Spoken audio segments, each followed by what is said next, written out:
நீ ஜெபம் பண்ணு, அப்பொழுது வெளியரங்கமான பதிலை அவர் கொடுப்பார். இல்லையா? அப்பா இந்த ஜெபம் எப்படி இருக்கணும் அப்படிங்கிறது தேவன் எப்படி விரும்புகிறார், அது ரொம்ப முக்கியமான ஒரு காரியம். இப்போ நீங்க ஜெபத்தை அப்படியே பார்த்துட்டு வரும்போது புதிய ஏற்பாட்டின் நாட்கள்ல ஆண்டவராகிய இயேசுடைய சீசர்கள் வந்து இயேசுகிட்ட கேட்கிறாங்க, என்ன சொல்றாங்க? ஆண்டவரே, எங்களுக்கு ஜெபிக்க கற்றுத்தாரும். எப்படி சொல்றாங்க? யோவான் தன்னுடைய சீசர்களுக்கு ஜெபத்தை கற்றுக் கொடுத்தது போல எங்களுக்கும் ஜெபிக்க கற்றுக் கொடுங்க என்று சொல்லி யார்கிட்ட கேட்கிறாங்க? சீசர்கள் இயேசு கிட்ட கேட்கிறாங்க. இல்லையா? இப்போ இயேசு செய்றாரு, ஒரு ஜெபத்தை கற்றுக் கொடுக்கிறார். அப்படின்னா யோவான் தன்னுடைய சீசர்களுக்கு என்ன பண்ணி கொடுத்தானா? ஜெபம் செய்யும்படி கற்றுக் கொடுத்தார். இல்லையா? இந்த பைபிள் எங்கே இருக்கா? பைபிள்ல யோவானின் ஜெபம் அப்படின்னு எங்கேயா பார்க்கீங்களா? எங்குமே யோவானின் ஜெபம் இல்லை. ஆனா அங்க இருக்கு. ஏன்னா சீசர்கள் வந்து இயேசுகிட்ட கேட்கிறாங்க, யோவான் தன்னுடைய சீசர்களுக்கு கற்றுக் கொடுத்தது போல எங்களுக்கு கற்றுத்தாங்க. என்ன, எதை கற்றுக் கொடுத்த? யோவான் வந்து எதை கற்றுக் கொடுத்தார் அப்படின்னு பார்க்கும்போது யோவானுடைய காரியம் என்னவா இருந்தது? என்ன சொல்லி கற்றுக் கொடுத்தான்? மனம் திரும்புங்கள், பரலோக ராஜ்யம் உங்களுக்கு சமீபமாயிருக்கு. இல்லையா? மனம் திரும்புங்கள், பரலோக ராஜ்யம் சமீபம். இப்ப யோவானுடைய ஜெபம் அப்படின்னா என்ன சொல்றீங்க? நம்முடைய மனம் திரும்ப வேண்டிய ஒரு ஜெபத்தை யார் சொல்லிக் கொடுத்தா? யோவான் சொல்லுங்க. அதனுடைய காரணம் அவனுடைய செய்கை என்னவா இருக்குன்னு பாத்தீங்கன்னா, அவன் அந்த யோர்தான் நதியில் என்ன பண்ணிட்டு இருந்தான்? ஞான ஸ்நானம் கொடுத்தான். யோவானை பத்தி என்ன சொல்லுவான்? ஸ்நானகன் ஆகிய யோவான் சொல்லுவான். இப்ப ஸ்நானம் கொடுத்து கொண்டிருந்த யோவான். இல்லையா? அப்ப அவனுடைய ஜெபம் என்னவா இருந்து? மனம் திரும்புகள், பரலோக ராஜ்யம் உங்களுக்கு சமீபமாயிருக்கு. முதலாவது மனம் திரும்புறது கிரியை, ஜெபத்தின் கிரியை நம்ம பார்க்கும்போது அந்த கிரியை என்னவா இருக்குது? மனம் திரும்புதலுக்கு ஏற்ற ஒரு கிரியை, அது ஞான ஸ்நானத்தை கொடுக்கும். இல்லையா? நம்முடைய ஜெபம் முதலாவது கேட்கப்படணுமா இருந்தா பாவ மன்னிப்பு நிச்சயம் நமக்கு வேணும். அந்த பாவ மன்னிப்பு நிச்சயத்தை எப்படி பெற்றுக் கொள்கிறோம்? தேவனோடு உள்ள உறவுல, தேவனோடு ஒரு ஞான ஸ்நானத்தில் நம்மை அடக்கம் பண்ணப்பட்டு அவர் எப்படி உயிர்த்திருந்தாலும் அவர் போற உயிர்த்திருந்தல நம்ம செய்யும் போதுதான் அந்த யோவானுடைய ஜெபம் நமக்கு பிரயோஜனம் உள்ள ஒரு ஜெபமாக இருக்கும். சரியா? இப்ப யோவானுக்கு அடுத்து என்ன செய்யறாங்க? நேர இயேசு கிட்ட சீசர்கள் வராங்க. என்ன சொல்றாங்க? இயேசுவே, எங்களுக்கு ஜெபம் பண்ண தெரியல, எங்களுக்கு என்ன செய்யுங்க? ஜெபம் பண்ண கற்றுக் கொடுங்கள் என்று சொல்லி இயேசுகிட்ட கேட்கிறாங்க. இப்ப இயேசு என்ன செய்யறாரு? ஒரு நல்ல ஜெபத்தை கற்றுக் கொடுங்க. என்ன ஜெபம்? பரமண்டலங்களில் இருக்கிற எங்கள் பிதாவே, உம்முடைய நாமம் பரிசுத்தப்படுவதாக, உம்முடைய ராஜ்யம் வருவதாக, உம்முடைய சித்தம் பரமண்டலங்களில் செய்யப்படுவது போல பூமியில செய்யப்படுவதாக. அடுத்த சொல்றாரு, இன்றைக்குள்ள ஆகாரத்தை எங்களுக்கு கொடுங்க, எங்கள் கடனாளிகளுக்கு நாங்கள் மன்னிக்கிறது போல எங்கள் கடன்களை எங்களுக்கு மன்னிங்க, சோதனைக்கு உட்படாதபடி தீமையில ரசித்துக் கொள்ளுங்க, ராஜ்யமும் வல்லமையும் மகிமையும் எல்லாம் உங்களுடைய அப்படின்னு சொல்லி யாரை பார்த்து ஜெபம் பண்ண சொன்னாங்க? பிதாவை பார்த்து ஜெபம் பண்ணும்படியாக ஒரு ஜெபத்தை இயேசு கற்றுக் கொடுத்தார். முதலாவது காரியம் என்ன பார்த்தோம்னா, பரமண்டலங்களில் இருக்கிற பிதாவை யார் அட்ரஸ் பண்றோம்? யோவானுடைய ஜெபம் எப்படி இருந்தது? பாவ மன்னிப்பு நிச்சயத்தை எங்களுக்கு கொடுங்க. பாவத்தை மன்னிக்கக்கூடியவர் யாரு? பாவத்தை யார்? நான் மன்னிக்க முடியுமா? அவங்க பாவத்தை ஆர்சியில போனீங்கன்னா பாதத்தை மன்னிச்சிருவாங்க. ஆர்சியில போனீங்கன்னா என்ன பாவம் செஞ்சாலும் இந்த பக்கம் ஒரு தரையை போட்டு இப்ப பாதர் உட்கார்ந்து இருப்பாரு. பாதர் பாதர் நான் இப்படி ஒரு பாவம் செஞ்சுட்டேன் அப்படின்னு சொன்ன உடனே பாதர் பாவத்தை மன்னிச்சிருவாரு. இல்ல, ஆனா பாவத்தை மன்னிக்க அதிகாரம் யாருக்கு இருக்குது? இயேசுவுக்கு இருக்குது, பரிசுத்த ஆவியானவருக்கு இருக்கு, பிதாவாகிய தேவனுக்கு இருக்கு. இல்லையா? பாவ மன்னிப்பு நிச்சயத்தின் ஜெபம் யோவானுடைய ஜெபம். ஆனா இயேசு கிறிஸ்துவின் ஜெபம் எப்படியா இருந்ததுன்னா, பாவத்தை பற்றி மன்னிப்பு இல்ல, பாவம் எங்களுக்குள் பிரவேசித்து விடாதபடி எங்களை காத்துக் கொள்ளுங்க. ஏன்னா பாவம் மன்னிக்கப்பட்ட ஒரு இயேசுவை ஏற்றுக்கொண்ட ரட்சிக்கப்பட்ட ஒருவருடைய ஜெபம் எப்படி இருக்குதா? பாவம் எங்களை பாவத்திலிருந்து நான் விடுதலை ஆயிட்டேன், இப்பொழுது பாவம் என்னை மேற்கொண்டு விடாதபடி என்னை காத்துக்கொள்ளும். அதுக்கு என்ன காரணம் சொல்றாரு? உம்மை நோக்கி ஜெபிக்கிறேன், பரமண்டலம் இருக்கே எங்கள் பிதாவே நான் உம்மை நோக்கி நான் ஜெபிக்கிறேன், உங்க நாமத்தை உயர்த்தி நான் ஜெபிக்கிறேன், உங்க ராஜ்யத்தை வாஞ்சித்து ஜெபிக்கிறேன். இப்படிங்கிற ஒரு ஜெபத்தை என்ன செய்யறாரு அவர் நம்ம கற்றுக் கொடுக்கும். இன்னும் கொஞ்சம் ஜெபம் நீங்க பாத்தீங்கன்னா அன்னாளுடைய ஜெபம், போன வாரம் கண்ணீரை பற்றி பார்த்தோம். அன்னாளுடைய ஜெபத்தை பார்க்கணும். என்ன செய்யறாங்க? அவங்க கண்ணீர் விட்டு தேவ சமூகத்துல நம்முடைய இருதயத்தை ஊற்றி ஜெபிக்கிற ஒரு ஜெபத்தை பார்க்கணும் இல்லையா? அடுத்து நம்ம பார்க்கக்கூடிய காரியம் என்ன? நம்முடைய ஜெபங்கள் ஏனோ தானோ என்று ஒரு நாளும் இருக்கக்கூடாது. அப்படின்னா தேவ சமூகத்துல வராதீங்க, அப்படி ஜெபம் பண்ணாதீங்க. அந்த ஜெபத்துக்கு எந்த பதிலும் கிடையாது. அந்த ஜெபம் டைம் வேஸ்ட். சரியா? அதுக்கு வேற வேலை செஞ்சுட்டு நீங்க உட்கார்ந்துக்கலாம். சரியா? அப்ப தேவ சமூகத்துல போகணும்னா என்ன செய்யணும்? ஆண்டவருடைய விண்ணப்பங்கள், தேவன் நமக்கு கற்றுக் கொடுத்த காரியங்கள், யோவான் நமக்கு கற்றுக் கொடுத்த காரியம், அன்னாள் நமக்கு கற்றுக் கொடுத்த காரியங்கள் எல்லாம் மனதில் வச்சு why should I come today for your presence for the prayer? இன்னைக்கு ஜெபத்துக்காக உங்க சமூகத்துல நான் வந்திருக்கக்கூடிய காரியம் என்ன, எதற்காக நான் ஜெபம் பண்ண போகிறேன், அதை திட்டம் பண்ணி கொண்டு தேவ சமூகத்தில் அமரும். காத்திருந்து ஜெபம் பண்ணணும்னு சொல்லுவாங்க. காத்திருந்து ஜெபம் தூக்கம் தான் வரும். காத்திருந்து ஜெபம் நினைச்சியும் இங்க சிஎஸ்ஐ கோயிலுக்குள்ள போய் பாத்தீங்கன்னா காத்திருப்பு ஜெபம் வைப்பாங்க. நிறைய பேர் வந்து பிரசங்கம் பண்ணுவாங்க. முக்கால்வாசி எதை நினைச்சுவாங்க, நல்லா தூங்கிட்டு இருப்பாங்க. இந்த ஆவிக்குரிய சபையில சுத்திகரிப்பு கூட்டம் வைக்கிறாங்க. அங்க போனா என்ன பிரசங்கம்லாம் இருக்காது. என்ன இருக்கும்? உன்னை சுத்திகரித்துக்கொள். இந்த வாரம் முழுதும் நீ என்ன பாவம் செய்த, என்ன அநியாயம் செய்த, என்ன அக்கிரமம் செய்த, நாளைக்கு தேவனுடைய சமூகத்துல நீ தேவனை தரிசிக்க போவதற்கு முன்பாக உடைய பாவங்கள் கழுவப்படணும். பாவத்தோடு போய் தேவ சமூகத்துல நிற்க முடியாது. எனவே ஒரு சுத்திகரிப்பு பண்ண செய்வாங்க. தேவனை துதிக்க ஆரம்பிப்பாங்க. துதிக்க துதிக்க துதிக்க துதிக்க ஆராதிக்க இந்த சரீரம் என்ன செய்யும்? பாவ சரீரம் மகிமை சரீரமா மாற்றப்பட்டே இருக்கும். நீங்க துதிச்சு பாருங்க. வீட்டுல போயிட்டு 1 மணி நேரம் உட்கார்ந்து அதையெல்லாம் போட்டிட்டு எல்லாம் உங்களுக்கு தெரிஞ்ச பாட்டை பாடி சத்தமா துதிச்சு பாருங்க. உங்க சரீரத்துல, உங்க ஆவியில, உங்க ஆத்மாவில ஒரு மாறுதல் வருவதை நீங்கள் உணர முடியும். அல்லேலூயா. உங்க சபையில நேரம் இல்லை, அதனால 10-15 நாட்கள் துதிச்சுட்டு நம்ம விட்டுறோம். ஆனா உங்க தனிப்பட்ட முறையில இந்த துதி ஆராதனை என்பது ஒரு ஜெபம். அந்த ஜெபம் எதுக்கு? நம்மை சுத்திகரித்துக் கொள்வதற்காக. தேவனுடைய ஆவி நமக்குள்ள இறங்கும் போது, தேவனுடைய பிரசன்னம் நமக்குள்ள வரும்போது எல்லா சத்துருடைய கிரியைகள் நம்ம விட்டு ஓடியே போ. அல்லேலூயா. அதான் சொல்றாங்க, நான் வெளிச்சமாய் இருக்கிறேன், உலகத்துக்கு வெளிச்சமாய் இருக்கிறேன். பெரிய வெளிச்சத்தை கண்டார்கள் அப்படின்னா அவருடைய இருள் நிறைந்த இருதயம் அந்த வெளிச்சத்தை பார்த்தோன்னு நினைச்சது அந்த இருளெல்லாம் நீங்கி அது வெளிச்சமாக மாறுகிறது. அல்லேலூயா. அதுதான் சுத்திகரிப்பின் ஜெபம். பன்னாரின் ஜெபத்தை நம்ம பார்க்கிறோம். கண்ணீரோடு விண்ணப்பம் பண்ணுகிறது. அடுத்து இன்னொரு ஜெபம் பாருங்க, தானியேலின் ஜெபம் பாருங்க. நிறைய இருக்கு தானியேல்ல. இந்த முதல் பகுதி மாத்திரம் நான் சொல்றேன். தானியேல் என்ன செய்றாரு?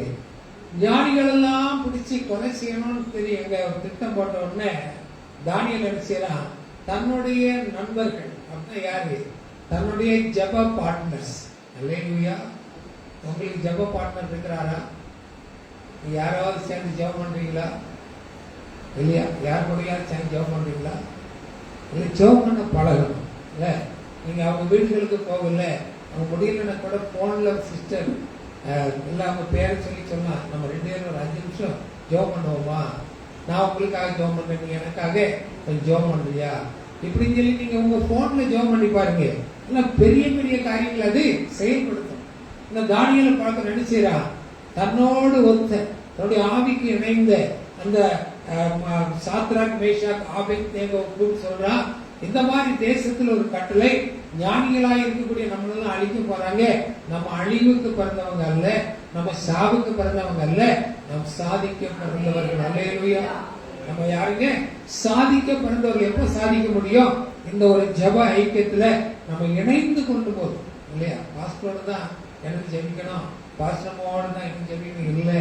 நீங்க உங்க ஆவியில யார் உங்களுக்கு ஆண்டவரே இன்றைக்கு யாரோடு இணைந்து நான் ஜெபிக்க ஆண்டவரே எனக்கு ஒரு ஜெப பார்ட்னரை கொடுங்கன்னு கேட்டு பாருங்க. கர்த்தர் யாரையாவது காண்பிப்பாங்க, இல்ல யாராவது உங்களுக்கு போன் பண்ணுவாங்க. அனாவசியமான வார்த்தையை தவிர்த்துருங்க. ஒரே ஜெபம் ஒரு 5 நிமிஷம் 10 நிமிஷம் ஒருவருக்கு ஒருவர் ஜெபம் பண்ணுங்க. ஊக்கமான ஜெபம் பிணியாளிகளை ரட்சிக்கும். வியாதி இல்லை, நம்மகிட்ட இருக்கிற வேண்டாத காரியங்கள், நம்மகிட்ட இருக்கிற பாவங்கள், நமக்கு தெரியாத காரியங்கள் இதெல்லாம் நம்ம விட்டு நீங்க என்ன செய்யும், நம்மை சுத்திகரிப்பதற்கு நமக்கு வெளிப்பாடை ஆண்டவர் என்ன செய்வார், கொடுப்பார். இதான் முக்கியம். ஒரு கிறிஸ்தவனா இருந்தா அவனுக்கு தரிசனம் தேவை, அவனுக்கு சொப்பனம் தேவை, அவனுக்கு வெளிப்பாடு தேவை, அவனுக்கு வார்த்தை தேவை, அவனுக்கு தீர்க்க தரிசனம் தேவை. இதெல்லாம் இல்லாதபடி நான் ஒரு கிறிஸ்தவன் சொல்ற எந்த ஒரு பிரயோஜனமும் கிடையாது. அது அர்த்தம் இல்லாத கிறிஸ்தவ வாழ்க்கை. போலாம், கூட்டத்தோட போலாம், ஆடு மாடு மேயிற மாதிரி கூட்டம் கூட்டமா போலாமே தவிர அங்க என்ன கிடைக்காது, உண்மையான ஒரு நீங்க தேடி போகிற ஒரு மீட்போ ரட்சிப்போ ஒரு காரியமோ இங்க கிடைக்கும். ஆனா இங்க பாருங்க, தானியேல் சேரா நாங்க சாக பிறந்தவங்க இல்ல, நாங்க ஆள பிறந்தவங்க. அல்லேலூயா சொல்லுங்க, ஐயோ அல்லேலூயா சொல்லுங்க. நாங்க சாக பிறந்தவங்க இல்ல, நாங்க நோயினால வாட பிறந்தவங்க இல்ல, நாங்க பிசாசின் பிடியில மாட்ட பிறந்தவங்க இல்ல, நாங்க ஆள பிறந்தவங்க. அல்லேலூயா. ஆண்டவர் நம்ம சொன்னார், ஆளுகை நம்முடைய கருத்துல கொடுக்கிற தேவனா. இப்ப தானியேலுக்கு என்ன ஆச்சு பாருங்க, ஒரே ஒரு வெளிப்பாடு, நிறைய எல்லாம் இல்ல, ஜோமன்னா ஒரே ஒரு வெளிப்பாடு. என்ன வெளிப்பாடு? இந்த ராஜாவுடைய சொப்பனத்துக்கு சொப்பனத்தையும் பார்த்து அதுக்கு வெளிப்பாடு ஆண்டவர் செய்றாரு, கொடுக்கிறார். அந்த வெளிப்பாடு நிமித்தமாக தானியேல் எங்க போயிட்டான், உயர்ந்த ஸ்தானம். அல்லேலூயா. எங்க கொண்டு வச்சாரு, உயர்ந்த ஸ்தானம். நீ ஜோம் பண்ணி பாருங்க, உங்க ஆபீஸ்ல, உங்க தொழில, உங்க பிசினஸ்ல, உங்க ஊழியத்துல, எதுனாலும் சரி ஜோம் பண்ணி பாருங்க, கர்த்தர் உங்களை உயர்த்தி கொண்டே இருப்பார். அல்லேலூயா. உயர உயர கொண்டு போயிட்டு இருப்பார். அவர்தான், அதுதான் அவருடைய திட்டத்தின் குறிப்பார். நிறைய ஜெபங்களை நம்ம பார்த்தோம். ஒரு முக்கியமான ஜெபத்தை ஒரு 4 குறிப்பு சொல்லி நான் முடிப்பார் இல்லையா? என்ன ஜெபம்? ஆண்டவராய் இயேசு கிறிஸ்து செய்த ஜெபம். எங்க இருக்குது? யோவான் 17ஆம் அதிகாரத்தை மறந்துடக்கூடாது. சரியா? யோவான் 17ல ஒரு அருமையான ஜெபத்தை ஆண்டவர் எடுக்கிறார். யாரோட? தேவனோடு அவர் ஜெபிக்கிறார். இந்த ஜெபத்துல என்ன காரியம் இருக்குன்னு பாத்தீங்கன்னா தான் ரொம்ப முக்கியம் இல்லையா? அவர் சொல்றார், முதல் வசனம் சொல்றது, பிதாவே நான் இந்த உலகத்திலிருந்து உங்ககிட்ட வரக்கூடிய நேரம் ஆகிவிட்டது, நானும் நீங்களும் ஒன்னா இருக்கிறோம், அது எல்லாருக்கும் தெரியும். நான் நம்முடைய சமூகத்துல செல்ல பிள்ளையா இருந்தேன், இந்த உலகத்துல வாழ்க்கையை கொடுத்து வாழ்ந்துட்டேன். இப்ப இங்க வர உங்க சமூகத்துல நான் வந்து இளைப்பாற வருகிறேன், இல்ல உங்க சமூகத்துல நான் வருகிறேன். வருகிறதுக்கு முன்பாக, நான் வர்றதுக்கு முன்பாக சில காரியங்களை நான் செய்யணும். இல்லையா? புரியுதா? புரியுதா? அப்படின்னா பார்த்து எங்களெல்லாம் சாக சொல்றீங்களா? நீங்க ஆலயத்துல தேவனை தேடி தேவனுடைய சமூகத்தை வருவதே ஒரு பரலோக வாழ்க்கை. நம்புறீங்க? அல்லேலூயா. நீங்க ஆலயத்துக்கு தேவனை தேடி தேவனுடைய சமூகத்தில் வருவதே ஒரு பரலோக வாழ்க்கை. அப்படின்னா இந்த பரலோக வாழ்க்கையை இயேசு பிரவேசிப்பதற்கு முன்பாக அவர் ஒரு ஜெபம் பண்றாரு இல்லையா? என்ன செய்யறாரு? அந்த ஜெபம் அது இல்ல. அப்படின்னா நம்ம ஆலயத்துக்கு போறதுக்கு முன்னால ஜெபம் பண்றோமா? நம்ம ஆலயத்துக்கு வருவதற்கு முன்பாக நம்ம ஜெபம் பண்றோமா? இது ரொம்ப முக்கியமான ஒரு காரியம் இல்லையா? ஆண்டவரை ஜெபிக்கணும், நம்ம ஒப்பு கொடுக்கணும்.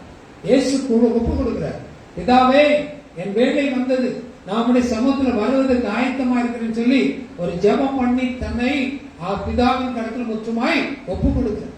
இப்ப நம்ம என்ன செய்யணும்? ஆலயத்துக்கு வரும்போது நாம அப்படி ஒரு ஜெபம் பண்ணணும். ஆண்டவரே உங்க சமூகத்துல எங்கள் ஆவி ஆத்மா சரீரத்தை ஒப்பு கொடுத்து உங்களுடைய சமூகத்துல வருகிறார், உங்க சமூகத்துல வருகிற ஆண்டவரே, இந்த 7 நாள் 6 நாள் உலகத்து சமூகத்துல இருந்த இன்னைக்கு உங்க சமூகத்துல நான் வருவதற்கு நான் ஆயத்தமா இருக்கிறபடினால என்னை உடைய சமூகத்துல தாழ்த்துகிறேன், என்னை உடைய சமூகத்துல அர்ப்பணிக்கிறேன். இன்றைக்கு என்னோட பேசணும், இன்றைக்கு உடைய சமூகம் வாக்களிக்கப்பட்ட சமூகம் எனக்கு வேணும். இன்னைக்கு நான் தேடி வருகிற காரியத்தில் எனக்கு ஒரு வார்த்தையை நீ கொடுக்கணும். அல்லேலூயா. புரியுதா உங்களுக்கு நான் சொல்றது? புரியுதா? இப்படிப்பட்ட ஒரு வாழ்ச்சியில வரணும்னு சொல்லிதான் ஆண்டவராகிய இயேசு கிறிஸ்து பிதாவை நோக்கி ஒரு ஜெபம் பண்றார் இல்லையா? ஒரு 2-3 வசனம் மாத்திரம் அதை பார்க்கலாமா? நிவாசிங்க 17, 21, 22 வசனங்களை மாத்திரம் வாசித்து பார்க்கலாம். அவர்கள் எல்லாரும் ஒன்றாயிருக்கும். அவர்கள் எல்லாரும் ஒன்றாயிருக்கும். அதாவது என்ன செய்யுங்க பாருங்க, சபைக்கு வர்றதுக்கு முன்னாடியே நீங்க விசுவாசிகளுக்காக ஜெபம் பண்ணணும் இல்ல. இந்த பாஸ்டர் மாத்திரம் தான் ஜெபம் பண்ணணும் இல்ல, பாஸ்டர் என்னைக்கு ஜெபம் பண்ணுவாரு இல்ல, நீங்க ஜெபம் பண்ண. என்ன செய்யணும்? ஆண்டவரே எங்க ஆலயத்துல இந்தந்த குடும்பம் இன்னைக்கு வர்றோம் ஆண்டவரே, இந்த குடும்பத்துக்குள்ள ஒரு மனதின் ஐக்கியம், நாங்க ஒரு மனதோடு பாடணும், ஒரு மனதோடு நம்ம துதிக்கணும், ஒரு மனதோடு வசனத்தை கேட்கணும், எங்க எண்ணங்கள் சிதறக்கூடாது, சிந்தைகள் கொள்ளை கொண்டு போக கூடாது. இந்த ஒரு மனதின் ஆவியை எங்க சபைக்குள்ளும் சபை மக்களுக்குள்ளும் என்னோட சேர்ந்து துதிக்கிற ஆராதிக்கிறவர்களுக்கும் நீ தரணும் ஆண்டவரே. சொல்றாரு வசனத்தை வாசிங்க, 21 முதல் பகுதி வாசிங்க. அவர்கள் எல்லாரும் ஒன்றாய் இருக்கும்படி பிதாவே பிதாவே நீர் என்னை அனுப்பினதை உலகம் விசுவாசிப்பதற்காக நீர் என்னிலேயும் நான் உம்மிலேயும் இருக்கிறது போல அவர்கள் எல்லாரும் நம்மில் ஒன்றாய் இருக்கவும் வேண்டிக் இருக்கும்படி வேண்டிக் கொள்கிறேன். என்ன சொல்றாரு? ஒரு ஐக்கியம். என்ன சொல்றாரு? பிதா குமாரன் பரிசுத்த ஆவி, பிதாவும் குமாரனும் ஒன்றாயிருக்கிறது போல இன்னைக்கு நமக்குள்ள ஊற்றப்பட்டிருக்கிற பரிசுத்த ஆவியானவரும் ஒன்றாயிருக்கணும். அப்படின்னா சபையில என்ன செய்யணும்? ஒரு மனதின் ஆவியை உண்டாகும். இல்ல நிறைய சபையில போனீங்கன்னா என்ன ஆகும்? நம்ம சபையில அப்படி இல்லை. ஒரு காலத்துல நிறைய இருந்தது, இன்னைக்கு அப்படி இல்லை. இல்ல அப்ப என்ன செய்ய? ஒரு மனதின் ஆவி. சபைக்கு போறது பொண்ணு மாப்பிள்ளை பாக்குறதுக்கு இல்ல, நகையை அலங்காரம் பண்றதுக்கு அல்ல, இல்ல ட்ரெஸ் அலங்காரிக்கு இல்ல, என் பூவை பாரு உலகத்துக்கு பூ போட்டு வரணும் இல்ல. சபையில யாரை பார்க்க போனோம்? உங்களை அலங்காரப்படுத்திட்டு போனோமா? நீங்க உங்களை காட்டுறதுக்கா போனோம்? யார் அலங்காரப்படுத்தணும்? தேவனை என்ன சொல்றாரு? பிதாவே நானும் நீ ஒன்றா இருக்கிறது போல நீர் எங்களுக்கு கொடுத்த இந்த ஜனங்கள் எல்லாரும் நம்மோடு ஒன்றா இருக்கும்போது அப்படின்னா ஆலயத்துக்கு வந்தோடனே ஒரு பிரசன்ஸ் என்ன இருக்குது? பிதாவோடும் குமாரனோடும் பரிசுத்தாவிய தேவனோடும் நாங்கள் ஒரு மனதாய் இருக்கிறோம். அல்லேலூயா. நாங்கள் ஒரு மனப்பட்டு இருக்கிறோம். என்ன எங்க பாக்குறீங்க? அப்போஸ்தலர் 2ஆம் அதிகாரத்துல மேல் வீட்டறையில் நினைச்சாங்க எல்லாம் பயந்து, யூதர்களுக்கு பயந்து ஒரு மனப்பட்டவர்களாக அவங்க ஜீவன் போகுது. இன்னைக்கு நம்ம வாழ்க்கையில கூட கொஞ்சம் சிந்தித்து பாருங்களேன். இந்த உலக வாழ்க்கை நமக்கு நிரந்தரமா இல்ல? இந்த குஜராத் பாருங்க, 2-3 நிமிஷம் வேலை முடிஞ்சது. எத்தனையோ பேர் நினைச்சாங்க மரணம். நேற்றுக்கு நியூஸ் பார்த்தேன் நான். டெக்ஸ்டாக் எங்க இருக்குது? அமெரிக்கா தேசத்துல டெக்ஸ்டாக் சொல்ற இடத்துல கனமழை, பெரிய மழை, கார்கள் வீடுகள்லாம் அப்படியே அடிச்சுட்டு போகுது. நம்ம இந்தியாவில் தான் அப்படி நடக்கும்னு நினைச்சேன். எங்க நடக்குது? அமெரிக்காவில் வீட்டுக்குள்ள இருந்தவங்களோட சேர்ந்து அப்படி அடிச்சுட்டு போகுது தண்ணி. அப்படின்னா ஒரு வினாடி 1 நிமிஷம் தான். அப்படின்னா தேவனோடு நம்முடைய ஐக்கியம், ஜனங்களோடு நம்முடைய ஐக்கியம், விசுவாசிகளோடு நம்முடைய ஐக்கியம் எப்படி இருக்கணும்? அதுக்கு நம்ம என்ன செய்யணும்? இல்லையா? நம்ம ஐக்கியத்தை வாயில உண்டாக்கலாம், இருதயத்தில் உண்டாக்க முடியுமா? நான் சொல்ல உமேஷ் நல்ல பையன் தான், வேலை செய்ய இப்படி சொல்லி என் இருதயம் சிந்திச்சுன்னா அவனுக்குள்ள ஒரு மன ஆவியை நான் உண்டாக்க முடியுமா? முடியாது. அப்ப என்ன செய்யணும்? எல்லாம் கலைந்து விட்டு எல்லாவற்றையும் வெளியே வச்சுக்கிட்டு என்ன செய்யணும்? ஒரு மனதோடு நம்ம கூடி வரும்போது தான் தேவனுடைய ஆவியானவர் பிரசன்னமாய் நமக்கு வருவார். தேவனுடைய ஆவியானவர் நம்ம மத்தியில ஊற்றப்படுவார். நம்ம ஜெபங்கள், நம்ம விண்ணப்பங்களுக்கு அவர் பதில் கொடுப்பார். நம்மை ஆசீர்வதித்து வழி நடத்துவார். நமக்கு சுகம் கொடுப்பார். நம்ம வியாதியை நீக்குவார். பிசாசின் பிடிகளை நம்மளுக்கு விளக்குவார். மேலாக நமக்கு நல்ல வெளிப்பாடை கொடுப்பார். அல்லேலூயா. ஒரு வெளிப்பாடு உள்ள சபையா இருக்கணும். இல்லைன்னா பிரயோஜனம் இல்லை. ஏன்னா எதுக்கு நம்ம ஆராதிக்கிறோம்? ஏதாவது வந்தோம் போனோம் இல்ல. நம்ம பரலோகத்தின் பிரஜைகள், தேவனோட அரசாட்சி செய்ய போறவங்க, இந்த நரகத்துக்கு நம்ம போறவங்க அல்ல. பரலோகத்தின் பிரஜைகள் நாங்கள். பரலோகத்துக்கு போன என்ன செய்யணும்?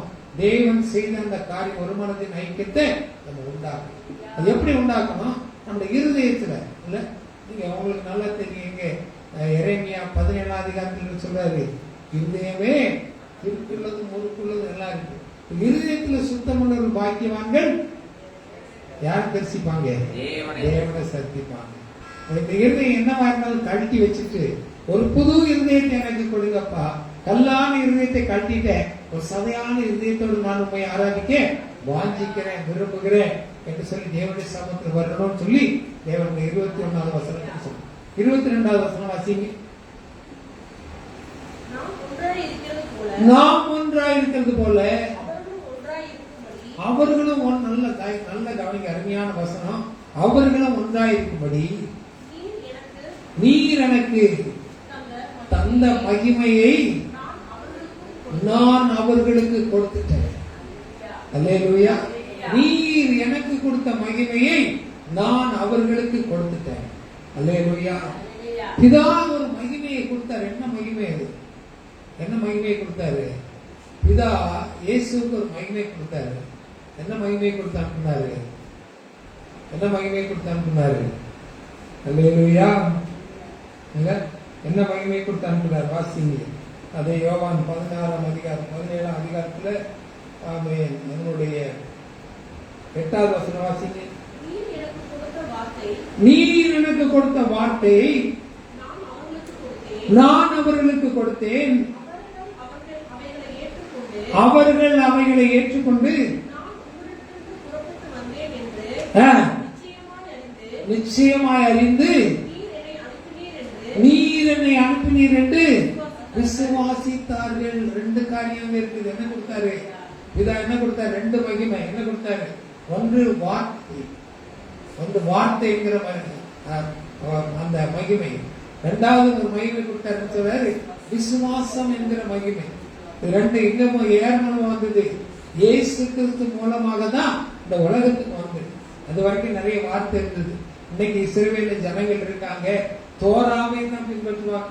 மோசையின் அந்த 5 ஆகமங்கள் அதைத்தான் பின்பற்றுவாங்களே தவிர புதிய ஏற்பாட்டுக்கு பக்கமே வர மாட்டாங்க. இயேசு கிறிஸ்து பக்கமே வர மாட்டாங்க. அல்லேலூயா. நான் எனக்கு இந்த பிஷப் ஆர்டினேஷன் கொடுக்குற அன்னைக்கு இஸ்ரவேல்ல இருந்து ஒரு ஊழியக்காரர் வந்திருந்தார். அவர் என்னோட பிஷப் ஆர்டினேஷன் வாங்கினார். அவர் சொல்றாரு, இந்த ஜனங்கள் முரட்டாட்டம் உள்ள ஜனங்கள், தேவன் அவங்களுக்கு இந்த இஸ்ரவேல் தேசத்தை தயவாய் ஈவாய் கொடுத்தும் இன்றைக்கு ரட்சிக்கப்பட்ட ஜனங்கள் அங்க இல்ல. அல்லேலூயா.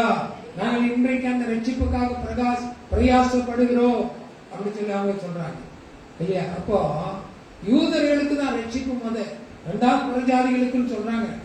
அப்ப யூதர்களுக்கு ரட்சிப்பு வரும்போது புறஜாதிகளுடைய முழுமையான ரட்சிப்பு அங்க உண்டாகும் சொல்லி வேதத்துல நம்ம பார்க்கிறோம். இப்ப பிதாவாகிய தேவன் 2 காரியம் கொடுத்தார். ஒண்ணு வார்த்தை. எங்க பார்க்கிறோம்? ஆதியிலே வார்த்தை இருந்தது. யோவான் 1ஆம் அதிகாரத்துல அந்த வார்த்தை தேவனாய் இருந்தது. அல்லேலூயா. அப்ப அந்த வார்த்தை, தேவன் என்கிற வார்த்தையை இயேசு கிறிஸ்துவுக்கு அவர் கொடுத்தார். அந்த மகிமையை அவர் கொடுத்தார் பார்க்க. 2வது விசுவாசத்தை எந்த கடையில வாங்குவீங்க? விசுவாசம் என்ன கிலோ? ஒரு கிலோ விசுவாசம் என்ன விலை? என்ன விலை? எங்க வாங்குவீங்க? விசுவாசத்தை துவக்குகிறோம் செய்து முடிக்கிறோமா இயேசு கிறிஸ்து நமக்கு நியமித்த ஓட்டத்திலே பொறுமையா எங்க இருக்கு? எபிரேயர் 12ஆம் அதிகாரம் 1வது வசனத்தை சொல்றார், மேகம் போன திரளான சாட்சிகள் நம்மை சூழ இருக்க விசுவாசத்தை துவக்கிறவர் யாரு? யாரு? பிதா கொடுத்த அந்த வார்த்தை, இந்த விசுவாசத்தை அவர் நமக்கு இன்னைக்கு சொல்றார், மகிமையாய் பிதாவே நீர் எனக்கு கொடுத்த மகிமையை நான் அவர்களுக்கு கொடுத்திருக்கேன். உங்ககிட்ட இருக்கா? உங்ககிட்ட இருக்கா? உங்ககிட்ட இன்னைக்கு இருக்கா? வார்த்தை இருக்கா? வசனம் இருக்கா? நம்பிக்கை இருக்கா? விசுவாசம் இருக்கா? கொஞ்சம் யோசனை பண்ணி பாருங்க. இதெல்லாம் நமக்குள்ள இருந்தா தாங்க தேவனோடு நம்ம ஐக்கியப்பட முடியும், இயேசுவோடு ஐக்கியப்பட முடியும். பரிசுத்த ஆவியானவர் நமக்கு உதவி செய்வார். இந்த காரியத்துல எனக்கு முடியல, இது என்னால முடியல, விசுவாசிக்க முடியல, நம்ப முடியல, வார்த்தைய மனசுலயே பதிய மாட்டேங்க, நிக்க மாட்டேங்க, ஜெபம் பண்ணாதீங்க. உங்க ஜெபத்துல ஒரு 10, 2, 3 வருஷம் உள்ள வாக்கு தத்துவம் 36 வாக்கு தத்துவத்தை எடுத்து வச்சு அந்த வாக்கு தத்துவத்தை சொல்லுங்க. போதும். ஆண்டவரே எனக்கு அதை கொடுங்க, ஆண்டவரே எனக்கு இதை கொடுங்க, ஆண்டவரே சத்ருவுக்கு அவனை செய்யுங்க, இதெல்லாம் பண்ணாதீங்க. 3 வருஷம் உங்களுக்கு கொடுத்த வாக்கு தத்துவத்தை எடுத்துட்டு மனப்பாடமா அதை சொல்லிக்கிட்டே இருக்க டெய்லி. இதான் உங்க ஜெபம், இதான் வார்த்தை. அவர் சொல்ற வார்த்தை அனுப்பி நான் உங்களை குணப்படுத்துவேன். என் வார்த்தை எப்படி இருந்தான்? இருபுறமும் கருப்புள்ள வல்லமையான மகிமையான பட்டயமா இருக்கு. அது உருவி போகும். எக்ஸ்ரேயோட, சிடி ஸ்கேனோட, எம்ஆர்ஐ ஸ்கேனோட அது உருவி போகும். அல்லேலூயா. வார்த்தை நமக்குள்ள இருந்தா தேவனாகிய கர்த்தர் பிதா கொடுத்த மகிமையான அந்த வார்த்தை நம்மை ஆளுகை செய்யும் போது நம்ம வேற ஏதாவது ஆளுகை செய்ய முடியுமா? நம்ம வேற ஏதாவது ஆளுகை செய்ய முடியுமா? யோசனை பண்ணிக்க. வார்த்தை பிதா என்ன செய்தாரு? வார்த்தையும் விசுவாசத்தையும் கொடுத்தான்னு பார்க்கணும். ஒரு வசனம் வாசிங்க, அதே 17ல வசனம் வாசிங்க, 14வது வசனம் வாசிங்க. நான் உம்முடைய வார்த்தையை அவர்களுக்கு கொடுத்தேன், நான் உம்முடைய வார்த்தையை அவர்களுக்கு கொடுத்தேன், நான் உலகத்தான் அல்லாதது போல, நான் உலகத்தார் அல்லாதது போல அவர்களும் உலகத்தார் அல்ல. யார் டிக்ளேர் பண்றா? நம்ம என்ன சொல்லுவோம்? நம்ம என்ன சொல்லுவோம்? இன்னைக்கு நல்ல பிரியாணி கிடைச்சா பரவாயில்ல, இன்னைக்கு நல்ல அது கிடைச்சா பரவாயில்ல, நல்ல வீடு கிடைச்சா பரவாயில்ல, நல்ல பணம் கிடைச்சா பரவாயில்ல, நகை கிடைச்சா பரவாயில்ல, இப்படி எல்லாம் சொல்லுவோம். ஆனா அவர் என்ன சொல்றாரு? நான் கொடுத்த என்ன வாசிமாக 17, நான் உம்முடைய வார்த்தையை அவர்களுக்கு நான் உம்முடைய வார்த்தையை அவர்களுக்கு கொடுத்த. தங்கம் வெள்ளி பொண்ணு இதுக்கு மேலானதுதான் தேவனுடைய வார்த்தை. நீதிமொழியில படிக்கிறீங்களா? எண்ணத்தை வாங்கினாலும் எதை வாங்கு? ஞானத்தை வாங்கு. எதை விற்றாலும் எதை விற்க கூடாது? ஞானத்தை வித்துறாத. நீ வாங்கிட்டே அதை ஒரு நாள் நினைச்ச கூடாது, வித்துடக்கூடாது. வாங்கு, ஞானத்தை வாங்கிட்டே இருன்னு சொல்லி நீதிமொழிகள்ல சாலமோன் நமக்கு சொல்லிக் கொடுக்கிறார். இங்க சொல்றார், அவர் உம்முடைய வார்த்தையை நான் அவர்களுக்கு அறிவித்தேன், நான் உலகத்தான் அல்லாதது போல அவர்களும் உலகத்தார் அல்ல. அல்ல. டிக்ளேர் பண்றது யார்? நீங்களும் நாங்களும் அல்ல. யார் டிக்ளேர் பண்றார்? யார் டிக்ளேர் பண்றார்? இயேசு நமக்காக டிக்ளேர் பண்றார். அது சொல்றார், நரகத்துக்கு சொந்தமானவன் அல்ல, அவன் பரலோகத்தின் வாசல். சொல்ல மாட்டீங்களா? அவன் நரகத்தின் அதிபதி இல்ல, நரகத்துக்கு போறவன் இல்ல, அவன் நம்முடைய ராஜ்யத்தில் பிரஜை. யார் அறிக்கப்படுறார்? இயேசு அறிக்கப்படுகிறார். உலகத்தான் அல்லாதது போல அவர்களும் உலகத்தார் அல்ல அப்படின்னு ஒரு டிக்ளரேஷன் யார் கொடுக்கிறார்? இயேசு கொடுக்கிறார். சரியா? இன்னொரு வாசனை வாசித்து பார்க்கலாம். அதுல 18, 10, 20 வாசிங்க. நான் இவர்களுக்காக வேண்டிக் கொள்ளுகிறதும் அல்லாமல் இவர்களுடைய வார்த்தையினால் என்னை விசுவாசிக்கிறவர்களுக்காகவும் வேண்டிக் கொள்ளுகிறேன். இவர்களுக்காக வேண்டிக் கொள்வதில்லாமல் வார்த்தையை விசுவாசிக்கிறவர்களுக்காகவும் வேண்டிக் கொள்ளும். அல்லேலூயா. எது நமக்கு முக்கியம்? எது முக்கியம் நினைக்கிறீங்க? இங்க வாழ்கிற வாழ்க்கை முக்கியமா? உங்க ஜீவன் முக்கியமா? உங்க வீடு முக்கியமா? உங்க கார் முக்கியமா? எது முக்கியம் நினைக்கிறீங்க? எது முக்கியம் உங்களுக்கு? தேவனுடைய வார்த்தை என்ன சொல்றாரு? அந்த வார்த்தையை பத்தி தாவீது என்ன சொல்றான்? தேனிலும் மதுரமான தேவனுடைய வார்த்தை என்ன சொல்ற? தேனிலும் மகாதான் சொன்ன சொல்ற. சாப்பிட்டு பார்த்தாதான் வசனத்தை நாக்குல வச்சாதான் அந்த ருசி தெரியும். நாக்குல வைக்கலன்னா அதோடைய ருசி நமக்கு தெரியாது.